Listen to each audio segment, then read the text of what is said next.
San Pedro is an often overlooked part of Los Angeles, tucked away in the farthest southern corner of the city. It's often considered to be little more than a harbor full of shipping containers, but above and beyond San Pedro's link to ocean commerce, it's also a vital and colorful area for both residents and tourists to enjoy. The Battleship Iowa and the Cabrillo Marine Aquarium offer history and science as well as entertainment. The San Pedro Marine Mammal Care Center provides life-saving treatment for local wildlife. And the UltaSea complex is on the cutting edge of science, business, and education, showing how the ocean can be the source of innovation. Along the waterfront, where for years Port Secol drew tourists to eat and play, a new development called West Harbor will bring a new generation to enjoy recreation by the sea. A pop-up there offers a summer sampler of what will be in store when the development is finished, including the return of the beloved San Pedro Fish Market, already welcoming crowds back, just feet from their original location. We'll take a look. Fox 11 News In Depth starts right now. Hello, everyone. I'm Hal Eisner, and this is Fox 11 News In Depth. Today, we're taking a look at a fascinating part of Los Angeles. San Pedro is home to the busiest container port in all of North America. It attracts industry and tourists as well. And as we'll see, it has some hidden gems you may not be aware of. Let's bring in the councilman from that district that covers San Pedro, Tim McOsker. Welcome, Councilman. Good to see you. Thank you, Hal. I'm happy to be here. Thank you. You're one of the newer council members, but certainly not new to San Pedro. Tell us, quick answer, please. What's the best thing about San Pedro to you? Our access to the waterfront. Everything you just said in your introduction, the opportunities to just interface with the beautiful ocean, but also with a working harbor is fascinating for visitors. What's the biggest challenge the area faces right now? Well, we face the same challenges the rest of the city face, and that's responding to homelessness and making sure that we have safe communities. But I would say particularly for our area, while the port is a great economic driver, it also creates environmental challenges, environmental harms. And so responding to the environmental harms of just the exhausts and the traffic in the harbor area is really important to us, and we're working on it every day. You know, we talk about hidden gems in any community. So what do you think is the most overlooked gem in your area?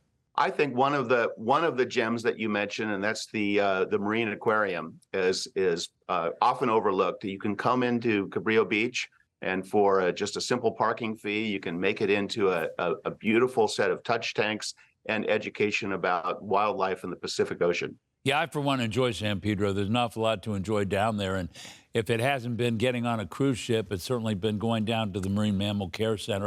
I think there's a lot to enjoy in that area. What do you want people to know about San Pedro that might surprise them?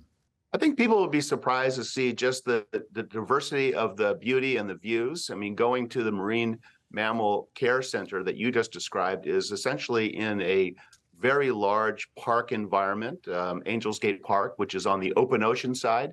And you can go to the Korean Friendship Bell, which is just immediately adjacent to that care center. And if you stand on the Korean Friendship Bell site, you can actually look one way and see the working harbor. You can see the breakwater, and you can see the open ocean and Catalina. And just the diversity of those beautiful views and the way that we interact with the ocean.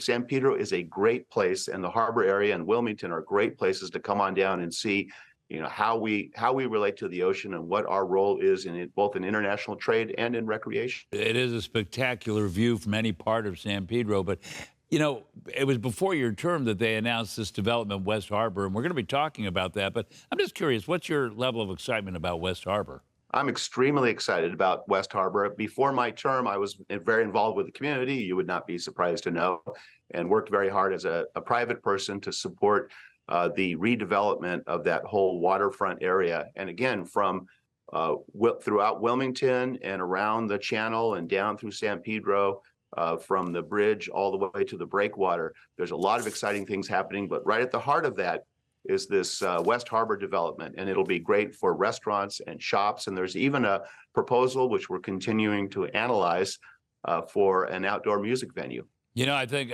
there's a lot of opportunity there. I know a lot of things happened when the Battleship Iowa came down there, and I remember that quite well.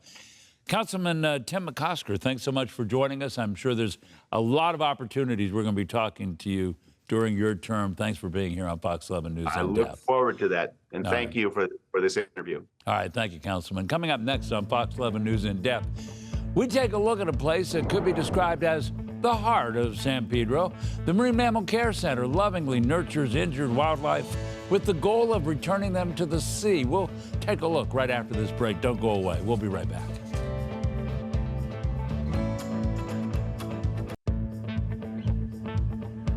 Welcome back to Fox 11 News in Depth. I'm Hal Eisner. The Marine Mammal Care Center was originally part of Marineland of the Pacific. Do you remember that? It was the hospital for the public oceanarium. Marineland closed in 1987, but the hospital remained, and it's still around today, albeit in a different location. Joining us right now, John Warner, the CEO of the Marine Mammal Care Center. John, good to see you. Thanks for joining us. And earlier, we called the Marine Mammal Care Center the heart of San Pedro. And over the years I've been there, I think that's a pretty good description. How would you describe it? I really like that title, so thank you. We are the largest organization per square mile of beach. We are the busiest in terms of marine mammal rescue and rehabilitation, covering all of Los Angeles County from Seal Beach to Malibu. And we give second chances to our marine life that are in desperate need of care these days. Being that you're fairly new there, I don't know if you know the answer to this question. I'd love to know it. If you don't know it, maybe you can send me an email. But do you have any clue how many mammals you have saved at that center since the opening of it? So we are about 3 or 4 months from hitting the 10,000 mark in terms of number of animals rehabilitated and treated in the hospital since 1992. Wow. So we are getting close to that benchmark, which will be a really fun celebration. That is so incredible. It really is. My in-depth producer, Hunter Lowry, and I visited the center shortly before the pandemic. When we were there, it was in rather dire financial straits. Are things better now? Things are better now. We are stable and still looking to grow and create that sustainability for the long term. So I think very optimistic. I came here from up north, having worked at a marine mammal center in Sausalito, because I see so much potential and the need for the Marine Mammal Care Center here in Los Angeles County, and in particular in San Pedro. So I have full faith in the community to support this work, and believe we will not only stabilize, but continue to grow as the need increases, which we're seeing constantly. We have more than 80 patients on site today. We've had about 120 in the hospital since December. Very high numbers, considering the last couple of years were lower than that. And so the animals need us, and we will be here for them. Some of the most challenging situations I've seen down there have been when there's been an oil spill, and when seabirds and others have come down there in need of help. Yes, that is always a constant risk, especially here in Los Angeles County with the port, with the oil fields. We want to be prepared and ready for all issues or catastrophes that can happen. That includes oil spills. It includes entanglement response for our seals and sea lions, but also whales. So our team is actively participating in the West Coast Whale Entanglement Response Network with NOAA so that we can help those animals.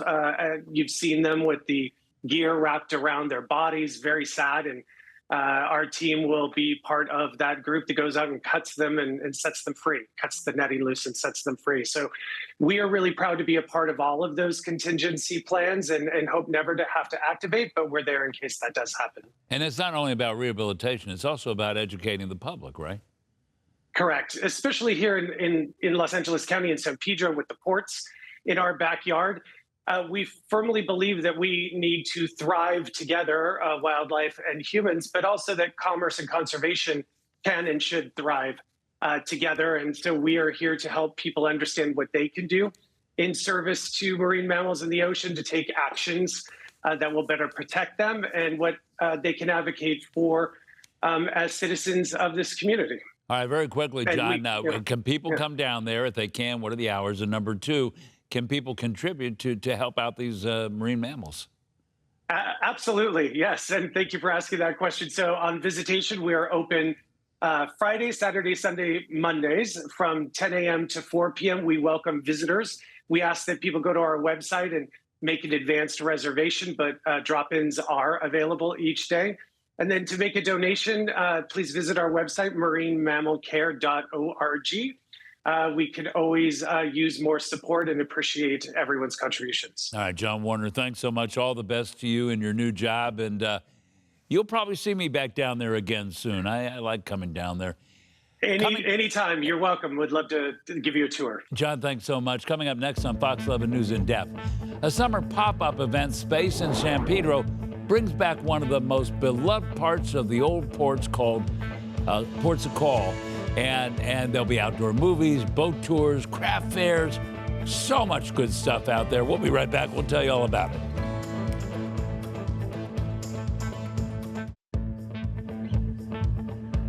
"42 acres and 1 mile of direct waterfront access, restaurants, entertainment shops, and attractions." What we're talking about here is a new development in San Pedro. That's the big plan for the currently empty plot of land near what used to be called Ports of Call Village. The project, called West Harbor, is set to open next year, but this summer we're going to get a little bit of a sample of that. Joining us right now, Val James, who is the Vice President of Business Development and Marketing for Jerico Development, which is creating West Harbor. Val, good to see you. And you know, I mentioned at the beginning of the program that West Harbor is something I'm familiar with. I remember doing stories when they first announced it. I'm kind of excited to see what that ends up being in reality. Right now, as we pointed out, it's a bit of an empty plot. Talk a little bit about the pop-up, though, this summer that's going to give us a taste of the future. Yeah, well, we actually broke ground in November of last year, and we hosted the Sip Saver Set Sail event, which brought out the community in droves because everybody wants to be on the waterfront and everybody is really interested in this project and wants to know what's going on with it. So we invited all of our tenants and various community organizations to pop up during that time. And we realized that this was something that our community wanted and needed. And we thought to ourselves, hey, this is actually something that we can do while we're under construction. Let's continue this momentum and the excitement of what's to come by keeping our promenade, which is actually already open and active with entertainment. Our development is going to be a one-of-a-kind festival, retail, food and drink destination. So we really wanted to be able to bring that to the community in this interim while we're under construction. And that Sip Saver Set Sail event really made us realize that this is a great opportunity to do that and continue with those types of events and activities on the waterfront to keep the area open and have people see what's happening with the construction as it's happening. Now, as we're looking, Val, as we're taking a look at the construction, it looks like it's barely gotten started. Are you on track for opening next year? We are on track with soft opening next year. 2024 would be probably the building A. Tenants in building A could open in 2024, but our grand opening is really set to be in 2025. The north section is open, at least part of it, even as we speak right now. So tell us a little bit about what's going to be available at this summer's pop-up and a little bit about that north building. Yeah, so it's actually not a building. We're actually developing a park space next to the promenade and San Pedro Town Square that's already existing. And that is going to be a space where we can bring in community, the residents and everybody far and wide to be able to enjoy different events that we're going to be popping up this summer, including concerts. And this weekend, we're actually doing a San Pedro Makers Market along the promenade. So we're working on that programming and getting a lot of our community as well as LA abroad to kind of look at this space as something that they would be interested in popping up and having some food and drink on that promenade and in that North Park space in this interim, on top of the San Pedro Fish Market, who kicked off its alfresco dining experience this past weekend. And I know Mother's Day is a huge weekend for them. So they will be open this weekend to be able to feature their world famous shrimp trays and just have that enjoyment of the San Pedro waterfront that the fish market has always been. Yeah, I wanted to talk about that San Pedro market for a second because that was very beloved down there in San Pedro. And now, as you pointed out, it's sort of reopened again, at least a mini version of it, right? Yeah, they're doing an al fresco dining experience called The Landing. And so that actually opened, as I mentioned, last weekend, and it will be open now continuously until we are grand opening in 2025. So you can, if people come down here now and moving forward, you can expect to enjoy something happening on the waterfront if you're down here. We're just about out of time, amazing. but tell me, when does this summer pop up? So Fish Market has already popped up. Our North Park activation, we will be doing a San Pedro Makers Market this weekend. So technically, from this point forward, you'd have something to do every weekend on our waterfront. Val James. And then we also have Pride event. San Pedro Pride will also be popping in June 17th. So much to talk about. Yeah. There's so much to talk about. How exciting is all of that? Val, thanks so much for joining us. All the best, and we'll be talking to you again soon. Thanks so much. Thank you, Hal. All right, coming up next on Fox 11 News, In Depth, underwater robots growing food from the ocean. Just a couple of the projects that have been spawned from a local ocean institute. UltaSea has the humble goal of solving global problems with the help of the sea. We'll explain right after this, and you'll see what we're talking about. Be right back.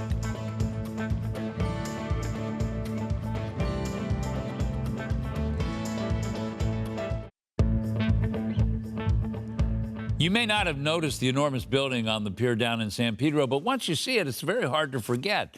The vast 35-acre complex supports the world's best marine scientists in the hopes of discovering solutions to issues from climate change to food insecurity. It's called UltaSea. It's more than a little hard to explain because its goals and endeavors are so expansive. So let's bring in the president and CEO of UltaSea at the Port of Los Angeles, Terry Tamminen. And thanks so much for being with us, Terry. Good to see you. My pleasure, and so glad to be on a show called In Depth, because that's where we're going today. The depths we of are the going in depth, aren't we? Way down into the ocean. And first of all, can you explain this ambitious project so a layperson would understand? Absolutely. So UltaSea is a nonprofit organization that was created to take over this 35-acre campus on this historic waterfront site in the Port of Los Angeles to raise the money to renovate these 100-year-old historic warehouses into a modern blue economy hub for education, for workforce development, and importantly, for researchers to discover new solutions from the ocean to our sustainability and climate crisis, and then to turn those into products and services that will employ a lot of people. It's interesting, though, to hear you call it a blue economy. We hear about green economies, but a blue economy is very interesting. We've seen some video of some of the projects going on down there. Robots, aquaculture. Well, what can you tell us about what's happening? Exactly. You hit it on the head. So we're going to get a lot more of our food and fuel and even medicines, pharmaceuticals, other things like industrial colorants and all kinds of things from the ocean from sustainable feedstocks like kelp, which the California kelp grows at as much as 2 feet a day. It's one of the most prolific plants on Earth. And we can really turn that into sustainable sources of supply for humans, as well as protecting the environment. We're also working on renewable energy. So we've all seen a lot of solar and wind, but the waves come crashing ashore every day with a tremendous amount of energy that can now be captured and utilized. And then, as you mentioned, underwater robotics. Bob Ballard, who found the Titanic, he keeps his vessel here when he's not out mapping and so forth, and he builds his robots, his sensors, teaches it to high school students who will be the future of that industry, discovering much more about how our planet works and how to sustainably manage that ecosystem. So interesting. How are all these projects funded? Where does that money come from? From a lot of different sources. The renovation of our warehouse is coming from the port, some funding from very generous private donors, many of whom are on our board. And we invite people to visit our website, which is altasea.org. That's ALTASEA.org to learn more about our staff and our board and our donors. But also the state of California has been a generous supporter because we are renovating this for universities that are researching these concepts and these blue economy opportunities and turning it into jobs and educational opportunities for the future. So the state sees the value of investing in this as well. And then the actual companies are getting money just like Silicon Valley companies did in the early days. They're getting investors who see the potential, the economic potential and the profit potential and want to be part of that. Your goals are pretty impressive, almost as vast and deep as the ocean itself. You want to change the world. Well, the world is 2/3 covered by ocean.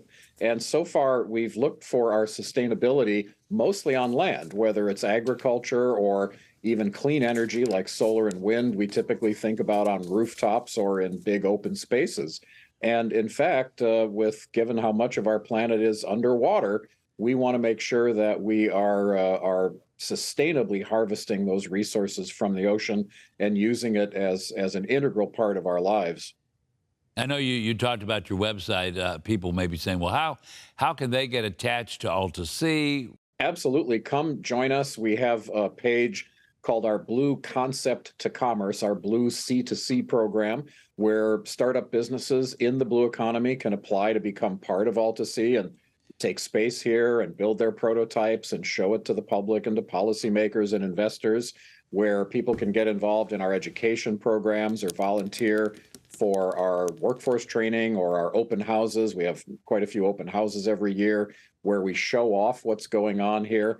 And construction is already underway. We have a brand new roof, and I noticed some of your film there while we were talking, showing the 2.2 megawatts of solar that's just been installed. Governor Schwarzenegger came and helped us cut the ribbon on that a few weeks ago, and that's enough to power 700 homes. So there you go. Our rooftop is going to be generating clean energy, even as we're trying to come up with these solutions from the ocean. We only have a minute left. I mean, do you teach classes down there? Do you have sort of an educational outreach going on? We do. We have an active education program in schools and here, K through 12, hands-on learning in each of those things, in aquaculture, clean energy, and underwater robotics. And we do workforce training programs as well. Very interesting. Terry, thanks so much for joining us. Terry Tamminen at UltaSea. You can hear an audio version of this program and many other stories on my podcast. It's called What the How, and it's available wherever you subscribe to podcasts, or just go to whatthehowpodcast.com. That's it for this week's Fox 11 News in Depth. Thanks so much for joining us. Have a great week, everybody. We'll see you next time. Bye-bye now.